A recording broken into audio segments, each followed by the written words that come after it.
Công ty cổ phần Phát triển Sài Gòn có nhà máy sản xuất tại số 65 đường 12, khu phố Long Sơn, phường Long Bình, thành phố Thủ Đức, thành phố Hồ Chí Minh. Nằm ở khu vực trung tâm tam giác kinh tế trọng điểm phía Nam, thành phố Hồ Chí Minh, Bình Dương, Đồng Nai, với diện tích hơn 6 ha nằm dọc quốc lộ 1A, liên kề cảng Bình Dương và tiếp giáp sông Đồng Nai, cách cảng nước sâu Cái Mép 55 km và sân bay quốc tế Long Thành 30 km. Tiền thân là nhà máy xi măng Sài Gòn, được nguyên cố Thủ tướng Võ Văn Kiệt đặt viên đá đầu tiên tại lễ khởi công xây dựng nhà máy vào năm 1978. Năm 1991, tiên phong trong việc sản xuất xi măng dầu khí. Năm 2003, công ty được cổ phần hóa và chuyển đổi thành Công ty Cổ phần Xi măng Sài Gòn. Năm 2007, công ty đổi tên thành Công ty Cổ phần Phát triển Sài Gòn. Năm 2012, phát triển mạnh sản xuất xi măng chuyên dụng, xi măng đặc chủng, đặt nền tảng xây dựng các giá trị cốt lõi của FDC. Từ năm 2017 đến 2020, công ty đã đầu tư và hoàn thiện dây chuyền sản xuất xi măng kết hợp giữa nghiền và trộn, sử dụng các phế thải từ các nhà máy luyện cán thép và nhà máy nhiệt điện vào sản xuất xi măng theo chủ trương của chính phủ nhằm giảm phát thải khí thải nhà kính, sản xuất theo hướng xanh sạch và góp phần bảo vệ môi trường. Năm 2022, công ty đã đưa ra thị trường các sản phẩm gốc xi măng trộn sẵn theo hướng xây dựng xanh và phát triển bền vững. Trên cơ sở những thành tựu đã có và định hướng của Hội đồng Quản trị qua các thời kỳ, FDC không ngừng đổi mới, sáng tạo hướng đến phát triển bền vững và đa dạng sản phẩm trong tương lai. Từ năng lực sản xuất khi cổ phần hóa là 200.000 tấn, đến nay năng lực sản xuất xi măng đạt 800.000 tấn một năm. Bên cạnh công nghệ nghiền bi truyền thống kết hợp với hệ thống trộn tiên tiến, hệ thống bơm hút nguyên vật liệu khép kín, từ đó tạo nên khả năng sản xuất các sản phẩm đa dạng theo yêu cầu của khách hàng, đảm bảo ổn định chất lượng và linh hoạt trong sản xuất. Sản phẩm được sản xuất đáp ứng từng nhu cầu riêng lẻ của các dự án, các tiêu chuẩn và được chứng nhận hợp chuẩn, hợp quy. Hệ thống quản lý của công ty vận hành phù hợp với các tiêu chuẩn quốc tế như ISO 9001, 14001, 45001, 50001. Từ tháng 6 năm 2025, công ty đã được Hội đồng Nhãn xanh Singapore chứng nhận 4 sản phẩm. Trong đó xi măng xỉ lò cao được chứng nhận ở mức cao nhất. Sản phẩm đang được cung cấp rộng vào các dự án công tại thành phố Hồ Chí Minh và các khu vực phía Nam. Trong năm 2025, công ty đã đầu tư hệ thống quan trắc nồng độ bụi, đảm bảo môi trường sản xuất đạt được nồng độ bụi theo quy định, hướng đến sản xuất sạch và xanh. Hệ thống quan trắc khí thải tự động và dữ liệu được truyền về Sở Tài nguyên và Môi trường với tần suất 5 phút lần. Xây dựng và vận hành hệ thống xử lý nước thải đạt tiêu chuẩn cột A trước khi thải ra môi trường.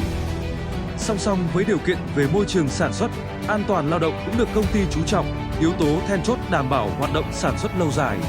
Công ty đã đầu tư hệ thống phòng cháy chữa cháy và huấn luyện liên tục cho cán bộ công nhân viên. So với các doanh nghiệp trong ngành,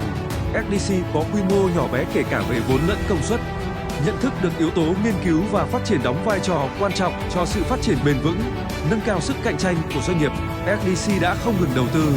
đổi mới về công nghệ, xây dựng hệ thống phòng thí nghiệm đầy đủ trang thiết bị hiện đại, phục vụ kiểm soát chất lượng và nâng cao năng lực nghiên cứu,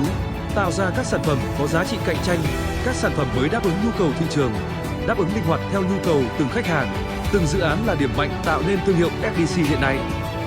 Phòng thí nghiệm FDC được chứng nhận là phòng thí nghiệm quốc gia theo tiêu chuẩn ISO 17052 với số hiệu VLAT 322. Trang bị thiết bị và các điều kiện môi trường thử nghiệm phù hợp theo tiêu chuẩn Việt Nam TCVN và tiêu chuẩn Mỹ ASTM, đảm bảo kiểm tra chất lượng phù hợp theo yêu cầu của sản phẩm. Đặc biệt là tuân thủ đầy đủ các điều kiện thử nghiệm nghiêm ngặt đối với khách hàng là các dự án lớn, các dự án có yếu tố nước ngoài. Thị trường xi măng dân dụng tập trung nhiều ở khu vực Đông Nam Bộ, Tây Nguyên, khu vực miền Tây Nam Bộ và thành phố Hồ Chí Minh. Trong đó xi măng hỗn hợp bền sunfat PCB 40MS sử dụng cho môi trường nước nhiễm phèn, nhiễm mặn, môi trường nước biển có các yếu tố ăn mòn là sản phẩm cốt lõi, tạo nên giá trị và sự khác biệt của FDC với các thương hiệu xi măng khác. Với phương châm linh hoạt đáp ứng theo yêu cầu của từng khách hàng, FDC tạo được sự khác biệt lớn so với thị trường bằng năng lực nghiên cứu, sản xuất, phát triển các loại xi măng chuyên dụng cho các dự án trọng điểm. FDC được các đối tác trong và ngoài nước tín nhiệm đánh giá cao về chất lượng, dịch vụ tư vấn và hỗ trợ kỹ thuật. Xi măng dầu khí sử dụng cho trám giếng khoan là sản phẩm tiêu biểu mang tính lịch sử của công ty.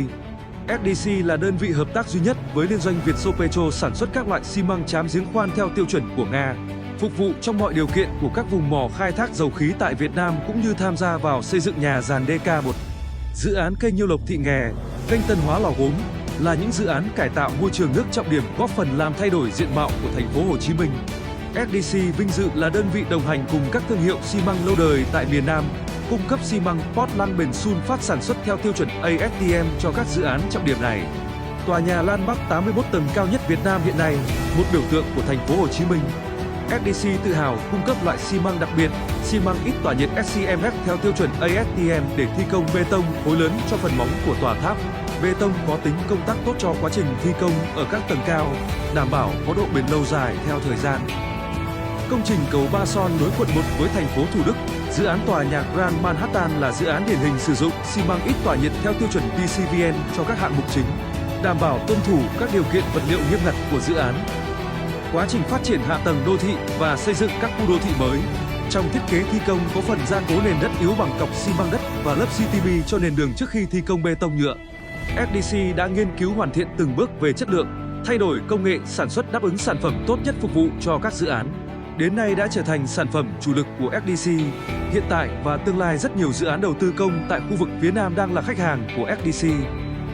Từ cuối năm 2025, thành phố Hồ Chí Minh đồng loạt khởi công và khánh thành nhiều dự án hạ tầng trọng điểm với tổng mức đầu tư lên đến 272.000 tỷ đồng, qua đó tạo động lực mạnh mẽ cho phát triển đô thị và hạ tầng trong giai đoạn mới. Các dự án tiêu biểu bao gồm vành đai 2, cao tốc thành phố Hồ Chí Minh Mộc Bài, dự án nâng cấp, mở rộng tuyến đường Hội Bài Phước Tân, đoạn từ quốc lộ 51 đến cao tốc Biên Hòa Vũng Tàu, cao tốc dầu dây Bảo Lộc, cùng nhiều công trình giao thông quan trọng khác. Với nền tảng và kinh nghiệm trong thời gian qua, SDC tiếp tục phát huy tiềm lực sẵn có, nâng cao giá trị và chất lượng sản phẩm, chủ động tìm kiếm cơ hội tham gia và đồng hành cùng các dự án này trong thời gian đến. Để khẳng định vị thế của mình đối với các sản phẩm cốt lõi được xây dựng trong suốt nhiều năm qua,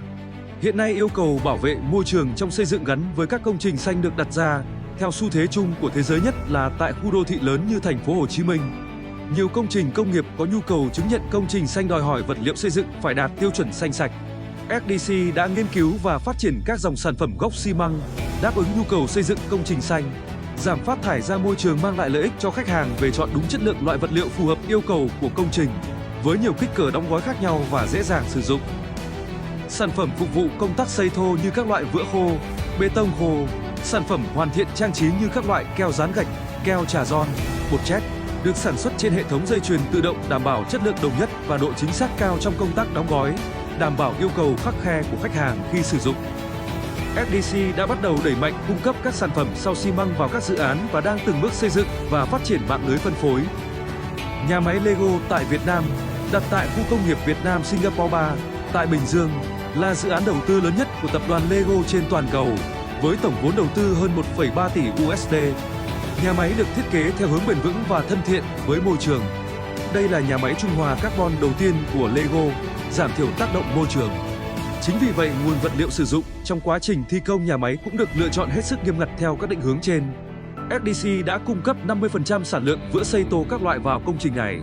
Trong hành trình kiến tạo và phát triển, SDC có rất nhiều đối tác. Bên cạnh trao đổi thương mại thì vấn đề học tập và nâng cao trình độ kỹ thuật cho cán bộ công nhân viên, cùng nhau tạo ra các sản phẩm mới, có tính kỹ thuật cao, luôn là yếu tố then chốt giúp SDC được nhận diện trên thương trường đầy cạnh tranh.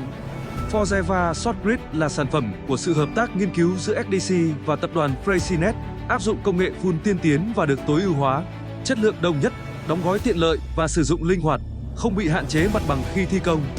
Sản phẩm này đã được sử dụng cho dự án sửa chữa và mở rộng bề mặt cầu Kênh Tẻ, cầu chữ Y,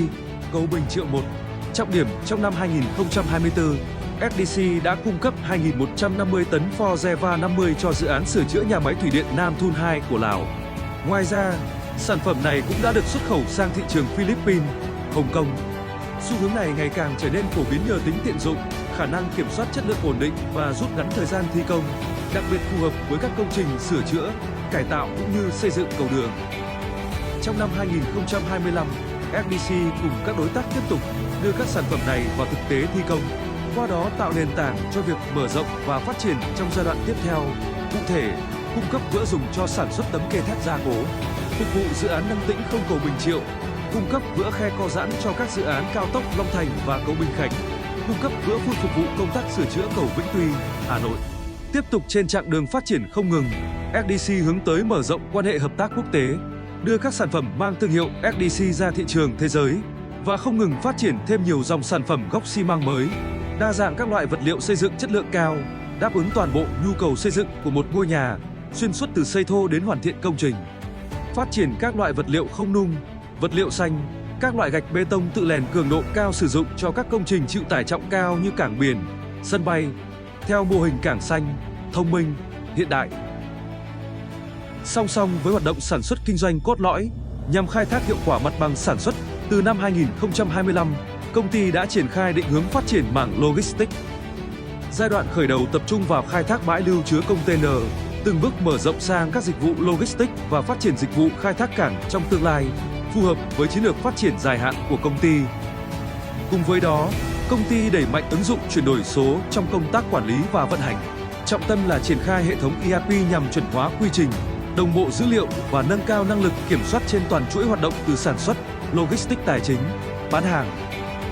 Việc ứng dụng ERP và các nền tảng số giúp công ty nâng cao hiệu quả quản trị, tối ưu khai thác tài sản,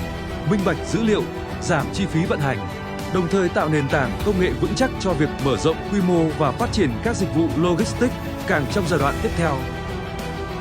Với phương châm phục vụ vượt trên mong đợi của khách hàng, FDC cam kết luôn đồng hành cùng quý khách hàng kiến tạo nên những công trình bền vững và hiện đại. FDC kiến tạo nền tảng vững chắc cho tương lai.